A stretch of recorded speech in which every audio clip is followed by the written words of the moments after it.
Welcome to Kerstin och Sven Easy Conversations in Swedish. Kerstin och Sven. pratar om vädret. God morgon Sven. Vilket väder det är idag. Ja, verkligen. Det är kallt och grått ute. Det regnar också lite. Typiskt svenskt väder. Ja, igår var det sol och idag regn. Vädret ändras snabbt här.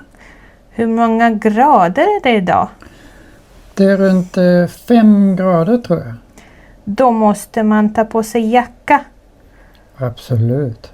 I Sverige måste man alltid kolla vädret innan man går ut. Annars fryser man eller blir blöt. Tur att det finns väderappar. Sverige har 4 årstider. Vår, sommar, höst och vinter. Vädret kan ändras snabbt, ibland flera gånger på samma dag. På vintern är det ofta kallt. Det kan snöa och det blir minusgrader, särskilt i norra Sverige. På våren blir det ljusare och varmare. Snön smälter.